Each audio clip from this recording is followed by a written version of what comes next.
Please tell live. Alok, you're live. Okay. Good evening, everyone. My name is Alok Kumar, and I am from Global Education and Training Institute, that is Geti, from Lucknow, Uttar Pradesh. Geti is a very well-known organization in terms of training, in terms of curriculum, in terms of n number of things. But right now, in this time of pandemic, Getty has started a very wonderful initiative, that is disruptive education. So in this disruptive education, we are inviting n number of people, n number of smart people, you can say, who are working for the government, for the nations, for the upliftment of the government, for the upliftment of nature, for the upliftment of the nation.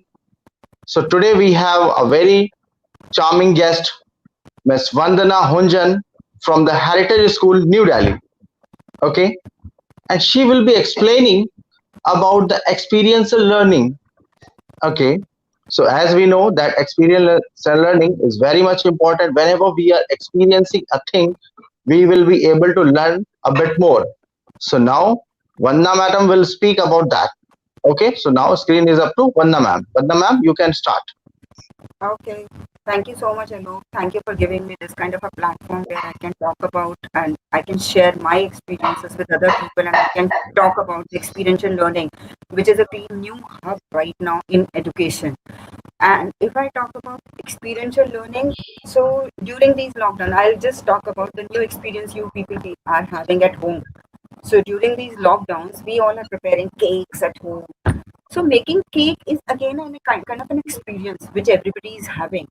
We watch YouTube videos, we collect the ingredients, we make a batter, and then we keep standing in front of a microwave till it is prepared.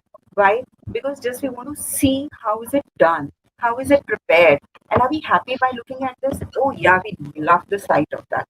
Making of cake, we love when it is going fluffy. We love when it comes out. We love the smell of it. Why do we love all these things? Just because we have experienced it, we have done it on our own with our hands. So we love to do it.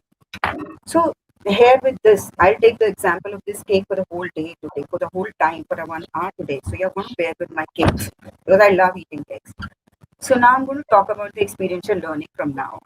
So it is when you talk about experiential learning, it seems like it's a super jargon word. No, it's not that. It's a very simple word. It simply explains how we learn best through our experience and our reflections. So this type of informal teaching is actually based on trial and error. If we talk about how it started, then it was started by Pops. He's a educationist. He's a educationist and a psychiatrist, a psychologist. So he actually said knowledge results from combination of grasping experience and transforming it. So as per his research, it's a continuous process of experience, reflection, conceptualization, and experimentation. So this is a whole cycle which goes on. We start with our experiences, then we go to our reflection, then we go to conceptualization, and then we go to experimentation. So this is the how the whole cycle goes. So now if we talk about experience, now when we started making the cake, so we have experienced a lot of things. We watched a lot of YouTube videos, we collected so much of material, we did a lot of experience came in that.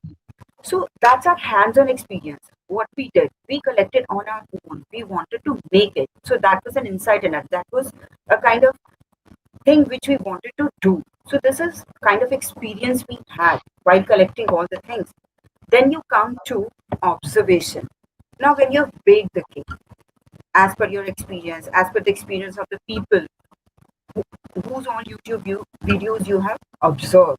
Now, when we come to your observation, then you reflect. When you look at the cake, then you reflect upon it. Then you're very happy that you're successful. You're very happy that you made it.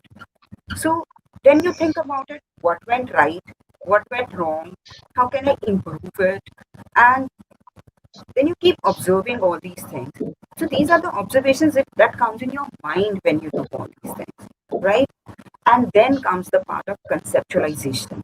So now your concept of baking the cake is very clear in your mind. They are there with you. So it is your through your experience, it is through your observation that you've made the concepts in your mind. And now you can decide what will you do differently next time. So next time you will think about it. Yeah, I can put some chocolates in it, some dark chocolate, or you can put some white chocolate, or you can do some kind of experiments with it. Then you're very clear with the concepts. You're very clear that what can I do now? My concepts are very clear, right? And then comes the part of experimentation. As I rightly said now, then you try to experiment it. You try to put something new in it. You try to do something new on your own in it, your own hands-on trials, right? So this is all hands and trials. This is all you have experienced it on your own, and then you've done it. It's simply this. This is called experiential learning. Nothing very a big jargon word. It's not that big as we think so. Now, when we come to our school life, so this is how the same happens with a child. They experience the things, they do it with their hands on, and whatever they experience, that is the thing which comes in their mind, which prepares them, which makes them happy, which makes them gives a smile on their face that yes, wow, this is the thing I've experienced, I've done it. So this is what is called experiential learning, right? Now if I talk about like when we talk about traditional kind of a teaching, we always say my students are getting marks, they are getting admission in good colleges, they are going to good places, they become doctors, they become engineers. But then when we talk about their own experiences of life, when we talk about when they went to the college, when they handled the things on their own, first time in their hand, were they happy about it? No. Why? Because they've never experienced those things in their life. They were only learning, rote memorizing everything. Why only in class 11, from ninth, 10th, 11th, 12th, we are having experiments in science lab? Why not before that? Why? Because we always think, oh, these are small little kids.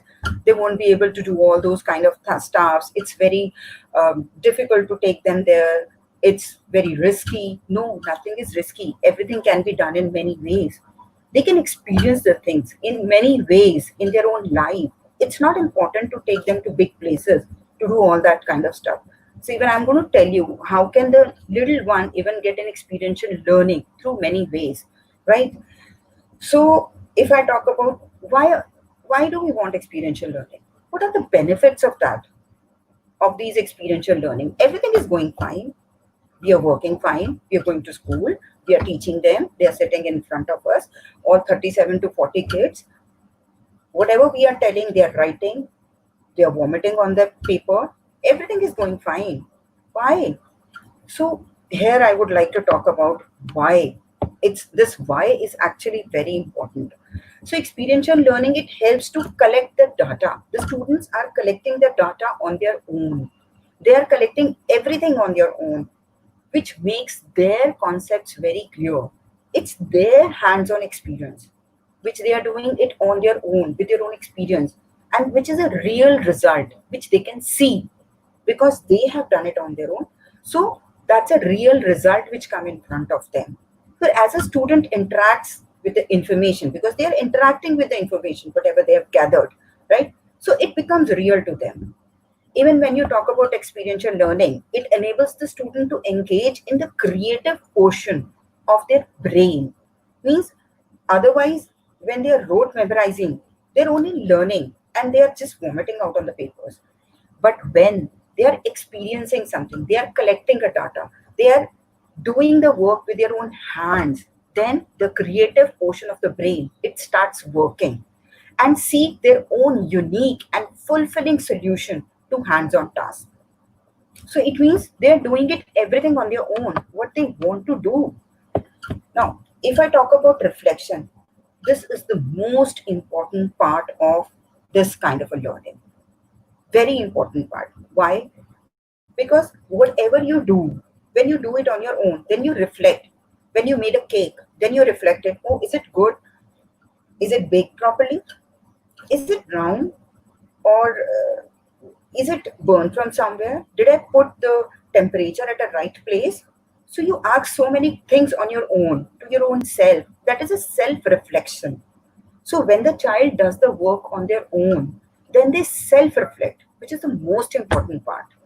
Now, this is an integral component of the experiential learning process. Now, students experience, they make connections with the material, they analyze them, and this analyzation, it helps them better understand how to how to learn a concept, how is it being learned, and they apply it. Then after having the experience, then they are able to apply it in varied other circumstances, right? When you learn something, then you reflect upon it, then you think, yeah, I can do it there, and then I can use it in some other kind of situations too. Then you apply this. This is a real experiential learning, where after learning it, an application part comes, applying. So now if I talk about this, it is all on trial and error. Nothing is fixed. Means whatever you do, it can go, it can be, it can be disrupted, it can go very good, so it can be in any ways. It's all trial and error. So as students, they are engaged on hands-on tasks, they find that some approaches works better with them. Like while doing it, they feel so, right? And they discard some of the methods which doesn't work well. Like we do when we do something, like if we are a businessman, when we start our business, then we people say ki, okay, this kind of strategy is working good here, we should use this market strategy to go to the people, to approach the people.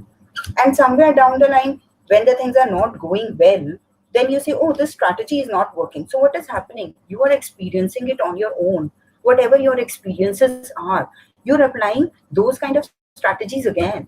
So the same way the child applies the same kind of strategies again, if the things are going well. And if the things are not going well, they're going to discard it. Oh, this is not going well, please keep it aside. Right? And then these trial and error, making mistakes, this helps them to make a better human being in the future life. Because without making mistakes, nobody can learn. In fact, when a child is small, we always tell them, oh, the mother always tell them that you don't do this, you do this. They're giving them many kind of jargon words, right?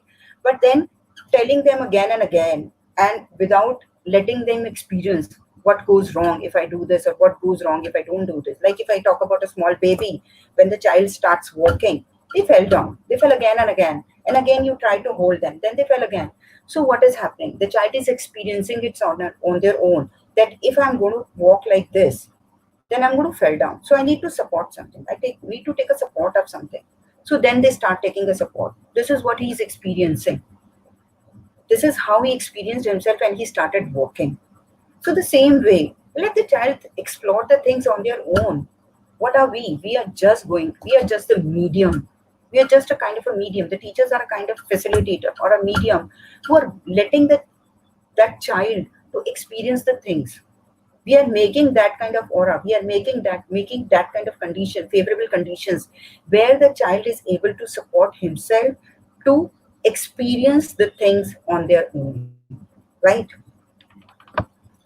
If I'm very fast, then please tell me, because I speak very fast. Okay. So the child has a very positive attitude towards learning. If a child is learning on its own, they have a very positive attitude. Like if we want to learn something, now this is my first experience of coming live and talking to you people. So what am I doing? I'm experiencing it. I'm learning it. I'm experiencing all these things. Maybe I'm a little better when I'm going a little later. Maybe I'm very fast right now. Probably. It can happen. Right? Now, if you talk about, now I've talked a lot about experiential learning. I've spoken a lot about it, and I'm trying to explain it very well to you people. But if I talk about all the methods, what all methods I can use for experiential learning. Now, when people talk about this, then how do we do it? It's not, the people think experiential learning means you have to give some experience to child. Then how will you give that experience to child? It's very easy to say you give that experience to child and the child will learn on its own. But how are you going to give that experience to that little child? Even if I talk about a small little child of KG nursery, and if I talk about a student of class 11th or 12th, then how are we going to give them an experience? There should be some ways to give them an experience. So for me as a teacher, I have taken out very ways to give them an experience where the child is doing the work on its own, presenting it, and then he's happy about it. Why? Because this is his work. This is not a work where somebody else is helping him, or somebody else is pushing him, or somebody else is facilitating him. He has done everything on his own, right? Now, if I talk about the first method, I'll say role play. Role plays are the very important way of using experiential learning. Like English teachers, they always say, how can I give an experience of my chapter? Reading a chapter is one thing, then we can do question answer, then we can do comprehension, then we can do grammar part. But how will they experience this chapter? After just reading the chapter, will they mug up the whole chapter and they will vomit it out in the way of question and answers? But why can't we let them experience that chapter? Why can't we relate that chapter to a real life experience? Why can't we do that chapter in a different ways? So first way I can explain you is a role play. If I talk about a role play, you can make that chapter in different sequence. You can ask the students, how will you sequence that story? They will tell you the sequence of the stories. And after getting those sequence of the stories, then you take those particular sequence, make the group of students, 2 to 3 groups of students, give them those sequences and let them figure it out that how are they going to present that particular sequence, that particular part of a story. So suppose there are 6 sequences they have prepared, they have thought of 6 sequences of a story. Then there can be 6 groups of students. Each group has 2 to 3 students or 4 to 5 as per your class, right? And after then, let them act out that play. Let them act out that story sequence. And once one part of a sequence is acted out, then the whole story, then the whole lesson is streamlined. It's weaved. Then you can see the experience, then you can see the joy on the face of the student. That little English story or that little chapter, the child is never going to forget ever in his life. Then you give him any kind of questions, any critical thinking question, any inferencing question from that chapter. The child will never make a mistake. Why? Because the child has experienced that chapter on his own in the classroom with his friends by collaborative learning. In a collaborative way, they have done that chapter. So they are very happy about it. They have done it. So they don't need any help of a teacher anywhere in this chapter now. Now, if I talk about the second part, I'll talk about case studies. Now, when we are teaching psychology, we do a lot of case studies. Now, why only when the child comes in class 11th or 12th, then only we are taking case studies? Why only the child when it comes in 9th or 10th, we are taking case studies? Why not when a child is very small, he can take up a case study? Why not? It is very easy. Now, so many things are going on in our environment. Why not to take a case study of that? Ganga River, how it get polluted, how it got cleaned. So this is the whole case study of River Ganga. Why can't a small little child do that? Why can't we give a project of that to a small little child? Even a class 1 or 2 can make a project on River Ganga, can do a case study on River Ganga. But how is he going to do it? He's going to research about it.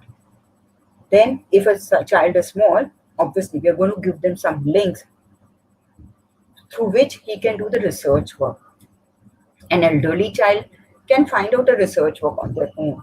The small little child needs help. I can very well agree with that. So these case studies, they help them to experience the things. They help them to research the work on their own.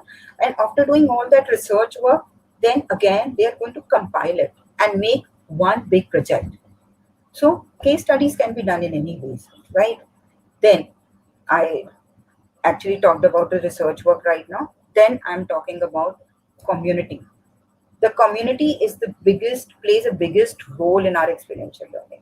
Our community is full of different kind of people. We have every kind of personalities whom we want in our teaching learning, right? When we are taking the topics, why don't we call the people from our community who can talk to our students?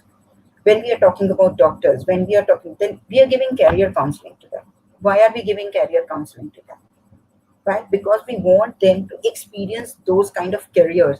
We just tell them that this will happen if you want to take journalism, then how are you going to get admission there? What is the kind of course which is happening, and later on, what is your future? This is the career counseling which is being taken. So if a child is getting these kind of experiences when he's small, when he has just started learning, then there is no need of career counseling. If the parent community or the community people, they come to your school, they talk to the children about their own experiences, they talk to children about their own profession, then I don't think they need any kind of career counseling when they come to class 11th or 12th. Why? Because they have been listening to these people since when they are started learning. So why not to invite guests to the school? This is again a kind of an experience. I still remember in my school when I was talking about soil. So I had invited one of my parents who do a lot of composting and all these kind of stuff. He prepared a PPT and he showed everything to my students. And I must tell you, that experience of composting only was so real to them that everybody, at least 50% of the students, they started doing composting at home. Why? Because having a teacher teaching them and facilitating them everything, every telling them everything is a different thing, and letting them experience the thing is very different. That parent from a parent community, a person came and told about everything, and then the child did the thing on their own in the school, where the child experienced this. Oh, acha, I have to mix this, I have to mix all these kind of stuff, and then I have to make a compost. So this is a very different kind of an experience which really helped the child. Now the child will every time remember in his life how the composting is being done, right? Now if I talk about, next is group work. This is the most important and most new thing which has to be there in the school. Now the students are sitting in their own table and chairs, they're sitting alone or in the group of two, means two students are sitting together. Why can't we do one thing? That why can't four or five students to sit together and explore something?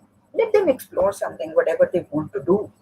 Like if I want to teach them simple science experiment, so let them bring the research work on their own. Let them sit together, because and let them talk to each other, whatever research work they have got, and let them prepare one data and then present it in the class. So the teacher is only facilitating. What she did, she only told them to do the research work and then sit in your group. She made the clues and then she told them how you have to do the work. You just have to collate and make one research work out of all your research works. Probably it happened when you do research work, most of the students have same kind of things, whatever they get. So when you are asking each and every child, it takes a lot of time. Let them make a crew, let them do it crew wise, let them present one crew. And from one crew, one child can come and present the thing. So this is how the time is also saved, the research work is done, and the teacher has done a bit on her part. She doesn't have to do anything. Every bit is done. Fine. I think, am I not audible? Because am I audible? If anybody can say, am I audible? Yeah. Then I will talk about concept mapping. If I talk about concept mapping, it means ideating. What do you mean by ideating? Ideating means whatever I want to teach, I'll take that concept, I'll write that concept on the board, and then I'll ask my students, what do you think about this concept? What comes in your mind when I talk about this word? Fine. So whatever the child thinks, the child will speak, and I'm going to jot it down around that concept. So this is called concept mapping. This is called ideating. So I'm going to ideate all the concepts. So this is how I'm going to experience the thing. This is how I'm going to experience the child through a concept. That how much do you know? And when all the children are going to talk about the concept, then my work is done. I'm only facilitating. I don't have to teach anything. I have done a bit of my part. Now the child know. Okay. Now the child knows everything about the concept. Now what do I have to do? I have to just pick up one part of that concept and I have to talk about it. So I have done a part of mine. My 2 or 3 classes are being done in one class. Now if I had to take a live session of this experiential learning, I wouldn't have just told about it. I would have asked you. I would have ideated it. I would have asked you, what do you know about that? You would have given me the pointers. And through that pointers, I would have done all the work. Right? So then I talk about community services. When I talk about community services, like now the CBSE has also made it very clear that our students have to go out and do some helpful services to the community. So when these students, now when I'm sitting in the classroom and I'm telling the story, the moral value story, then I'm going to ask, what is the moral of that story? So when I talk about the moral of that story, what am I going to do? I'm just talking about the story. I'm asking, what did you learn from the story? What did I do? I just had a word with them.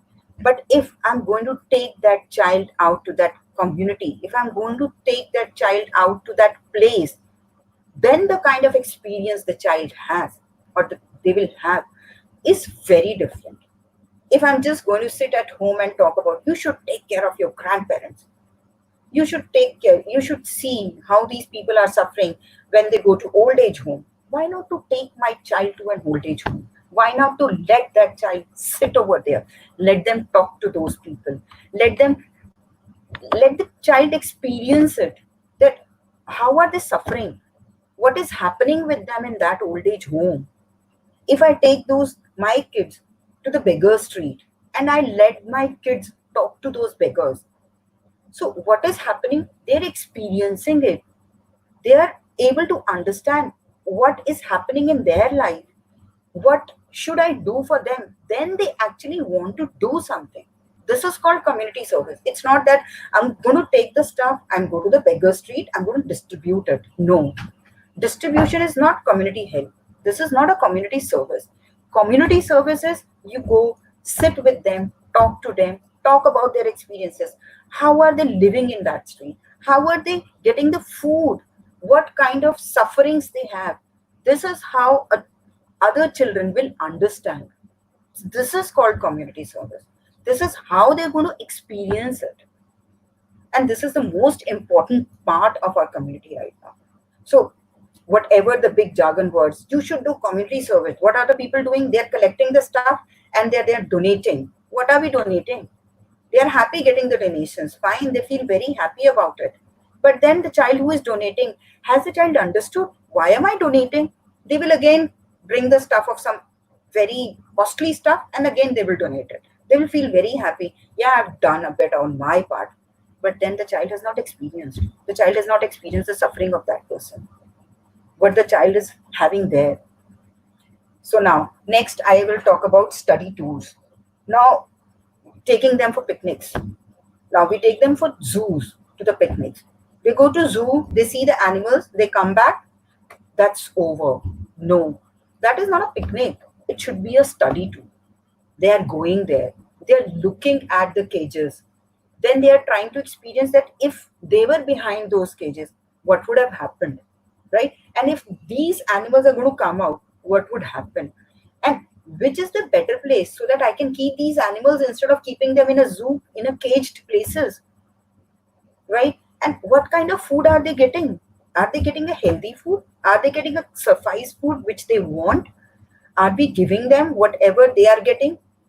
So this is a kind of experience which the child will have it in the zoo. Just taking them to the zoo, looking at the animal doesn't make any kind of sense. It doesn't make any kind of sense.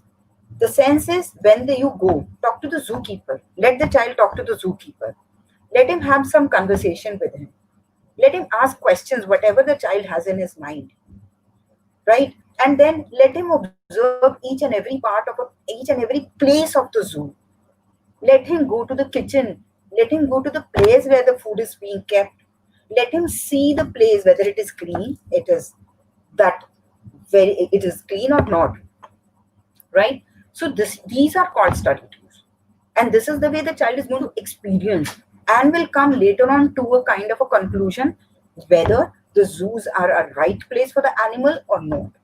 Because otherwise, sitting in one place and asking, should we keep the animals in the zoo, the students will say no. Why? Because you have asked a second question along with that, if I keep you in the cage, what will happen? Obviously the child is going to say, no ma'am, I won't like to be in the cage for the whole time. So why will the animal like to be in the cage for the whole time? So instead of doing all that stuff, why don't the child go there? Why don't the child talk to the zookeeper? Why don't the child experience that place, gather information, write about everything, come back to the class and just reflect upon it? Now, what did the child do? The child experienced everything. He will come back to the school, he will reflect upon it, then he will prepare his own kind of a presentation and will present it in the class. Now, what did the child do? He experienced again and again. He reflected what he observed there. And he will talk about. Now, his concepts are very clear that why the animals should not be kept in the cage. It is very clear with him now. Now, when we talk about experimenting, right now I talked about it, that why not a small child going to the science lab and doing the experiment? Why not? Why can't they go? Why only a teacher is doing the experiments over there and the students are observing and writing their observation? I'm sorry, this is not the right way of experimenting. This is the wrong way of experimenting. Let the child do the experiments on their own. It's not that you're taking big kind of a stuff for experiment. You can take the experiments of their level. There are so many things available now. Why don't we let the child experience the small little experiments on their own? Let them do it, let them experience it, let them write their observation. Even if we talk about a soil erosion, when we want to talk about the concept of spoils, same soil erosion, why can't we show a simple experiment? Why can't a child take some soil in his hand, put some water, the soil will wash away? What is this? It is only soil erosion. So why can't the child experiment this small little thing on his own or on her own and write his own observation and then reflect upon it? Then the child will be able to understand why the soil erosion is happening and how to stop it. Then you can talk about it later. So this is how the child is going to experience everything on its own. Now, if I talk about subjects, now the big thing comes, that how are we going to integrate the subjects? How are we going to take this experiential learning in my school? No doubt, when we started, it seems very difficult. It's like very easy to listen to everything, but how will I start my chapter? How will I start giving the experience to my child? So I'll give you a small example of my own learning, what I did with my students, right? So this is again my learning. This is again my experience because I prepared something. There is no fixed goal in that. I just prepared something and I decided to let my students experience it. Now, what I did was, I just told, it was a time last year, in my last year when we were talking about this pollution. So what I told my students, to have a data, to collect the data of what kind of cars are there in their colony, how many CNG cars are there, how many diesel cars are there, and how many petrol cars are there. So after doing this, they collected that data.